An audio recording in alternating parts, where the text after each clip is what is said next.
Dans cette vidéo, nous allons voir la relation entre l'inflation et le chômage selon les keynésiens. Une question a été jusqu'ici mise en suspens. Quelles sont les causes de l'inflation?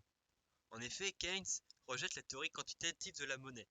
L'inflation n'est donc pas liée à l'augmentation de la masse monétaire. Eh bien, Phillips, un statisticien en 1958, a mis en évidence une relation décroissante entre U, c'est-à-dire le taux de chômage, et le taux de croissance des salaires. C'est-à-dire que quand U, le taux de chômage est élevé, eh bien, les salaires sont en concurrence les uns avec les salariés, sont en concurrence les uns avec les autres. C'est-à-dire qu'ils peuvent facilement se faire remplacer. Ils ne peuvent donc pas trop demander d'augmentation de salaire, car ils savent qu'ils peuvent se faire remplacer facilement. Les salaires augmentent donc peu, voire baissent. Il y a peu d'augmentation de salaire. A l'inverse, quand U est faible, eh bien, ce sont les entreprises qui sont en concurrence entre elles. Elles sont en concurrence pour les salariés. Les salariés peuvent donc plus facilement se voir accorder une augmentation de salaire car ils disposent d'un pouvoir de négociation plus élevé. Les entreprises voulant garder les salariés vont accéder à leur demande d'augmentation de salaire. Il y a donc des augmentations de salaire assez élevées. On peut donc dire que le chômage va discipliner les revendications salariales. Mais quel est le lien avec l'inflation? Ah oui, là on parle de salaire, donc au final c'est cool si les salaires sont élevés, tout ça. Eh bien, une variation de W, eh bien, ça entraîne une variation des coûts de production, une variation du coût marginal des entreprises. Hein. Si les salaires sont plus élevés, eh ben, c'est des coûts en plus pour l'entreprise. L'entreprise, qu'est-ce qu'elle fait? Eh bien, l'entreprise va donc augmenter son prix afin de ne pas perdre d'argent suite à cette augmentation des coûts. Elles vont répercuter la variation de W sur la variation du prix des biens. D'ailleurs, ici, c'est une variation puisque je n'ai pas indiqué que c'est augmenté ou pas. Une variation de W va donc entraîner une variation de P. On a donc la relation U élevé. Quand le chômage est élevé, eh bien, l'augmentation des salaires va être faible, donc l'augmentation de l'inflation, l'augmentation de P, va être faible. Et si P augmente faiblement, l'inflation va augmenter faiblement. A l'inverse, quand U est faible, eh bien, il y a de fortes augmentations de salaire, donc les entreprises vont fortement faire augmenter P, il y a donc une forte augmentation de P, de l'inflation. On a la relation U élevé, inflation faible, U faible, inflation forte. Et ça nous donne le graphique suivant. Nous avons en ordonnée l'inflation, en abscisse le chômage, et on a une courbe décroissante, convexe et décroissante, comme ceci. On peut même la faire plus arrondie, tac, comme ceci, et qui passe dans les négatifs à un moment. Donc on voit bien que quand P est élevé, disons là c'est un chiffre X, eh bien on a un faible taux de chômage, mais en contrepartie on a un fort taux d'inflation. A l'inverse, quand le taux de chômage est élevé, eh bien on a un faible taux d'inflation.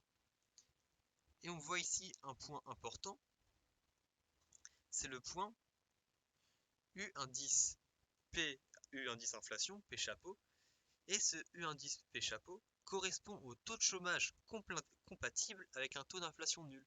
C'est-à-dire que en ce point, le taux de chômage ne génère aucune pression inflationniste. Pour ce taux de chômage, je sais pas, disons par exemple 5%, eh bien il n'y a pas d'inflation. Si on est en dessous, il y a de l'inflation. Si on a moins de taux de chômage, il y a de l'inflation. Et si on est au-dessus, ben, là dans ce graphique, il y a même de l'inflation, de la déflation. Ainsi pour Keynes, l'inflation n'est pas d'origine monétaire. L'inflation, elle est poussée par les coûts. Elle découle du pouvoir de négociation des salariés qui dépend lui-même du chômage. Par extension, on peut donc dire que l'inflation, eh bien, dépend de la hausse des coûts, de production, que ce soit eh bien, les salaires, les matières premières, l'énergie, etc. C'est ce qu'on appelle l'inflation importée. On n'a pas directement augmenté nos prix, n'y a été poussé par l'augmentation de nos coûts, de nos matières premières. Par exemple, notamment, si jamais toutes nos matières premières viennent de Chine et que la Chine décide d'augmenter ses prix, eh bien nous, on n'a pas le choix, on va devoir augmenter nos prix pour rester dans les clous. Ainsi, les politiques conjoncturelles, donc les politiques visant à augmenter les dépenses de l'État, à baisser les taxes ou à augmenter la masse monétaire, lorsqu'elles réussissent, permettent d'augmenter Y. Si on augmente Y, eh bien, on augmente le nombre de salariés et on baisse donc le taux de chômage. Or, si on baisse le taux de chômage, eh bien, on augmente le pouvoir de négociation des salariés, puisque les entreprises sont en concurrence pour les salariés, elles vont donc accéder à leurs revendications d'augmentation de salaire. Les salaires vont donc augmenter, et si les salaires augmentent, eh bien, l'inflation augmente. Tout ça parce qu'on a nos politiques conjoncturelles ont réussi. L'inflation, c'est donc le prix à payer pour lutter contre le chômage. C'est ce qu'on appelle le dilemme inflation-chômage.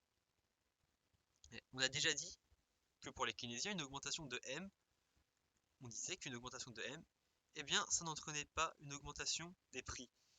Et cependant, il faut nuancer un peu ce propos. En effet, si jamais la masse monétaire M augmente, eh bien, il y a plus de liquidité, donc les ménages vont pouvoir consommer plus, Y va augmenter. Et si Y augmente, eh bien, comme on l'a dit, U va baisser, W va augmenter, et donc l'inflation va augmenter. Il y a un lien indirect entre l'augmentation de M et l'augmentation des prix de l'inflation. Voyons maintenant les conséquences de cette inflation pour les keynésiens. Eh bien, les effets sont presque les mêmes que pour les classiques. L'inflation fait baisser le pouvoir d'achat de W sur P et limite la compétitivité des entreprises. C'est-à-dire que dans le premier cas, baisse de pouvoir d'achat de W sur P, c'est-à-dire qu'on peut acheter moins avec la même masse monétaire, et limiter la compétitivité des entreprises, c'est-à-dire que les entreprises sont obligées de vendre plus cher leurs biens, donc forcément, elles sont moins compétitives. Une entreprise qui vend un aspirateur à 1000 euros est moins compétitive qu'une entreprise qui vend un aspirateur à 500 euros. Si tout est pareil, évidemment, il n'y a pas de compétitivité structurelle, c'est juste compétitivité prix à armes égales. La différence cependant réside dans le fait que pour les keynésiens, eh bien, il y a un possible effet positif dans l'inflation. Alors, si I est indexé, donc si I, le taux d'intérêt nominal, est indexé sur le taux d'inflation, eh bien, le taux d'intérêt réel, R, qui est égal, on le rappelle, au taux d'intérêt nominal moins le taux d'inflation, va rester inchangé si c'est indexé. C'est-à-dire que si I augmente de la même façon que l'inflation, le taux d'intérêt réel ne va pas changer. A l'inverse, et comme c'est le cas en général, si I n'est pas indexé, si le taux d'intérêt nominal n'est pas indexé, eh bien, une augmentation de P, de l'inflation, va faire baisser R, puisque I va rester constant, et donc I moins une variation positive de P, une augmentation de P, ça va faire baisser R. On a donc R qui baisse. Qu'est-ce qui se passe quand R baisse? Eh bien, c'est-à-dire que l'inflation va avantager les emprunteurs au détriment des prêteurs. La baisse de R va faire augmenter I, qui on rappelle dépend de R de façon négative. Quand R augmente, I baisse, et quand R baisse, I va augmenter. Il y a donc plus d'investissement. S'il y a plus d'investissement, on a déjà vu par l'effet multiplicateur que Y va augmenter.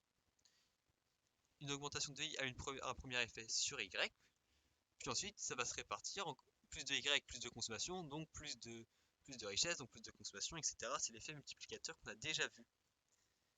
De plus, si on baisse R, eh bien, on permet de faire baisser le déficit public G-T, et par conséquent, si on fait baisser ce déficit public, c'est-à-dire qu'on rembourse petit à petit notre dette publique. Ainsi, en conséquence, une inflation modérée est une bonne chose, d'autant plus qu'elle traduit le succès de la lutte contre le chômage. Si on a de l'inflation, ça veut dire qu'on a bien lutté contre le chômage normalement. Le problème, petit aparté, c'est que depuis quelques années maintenant, cette relation n'est plus vraiment vraie dans pas mal de cas.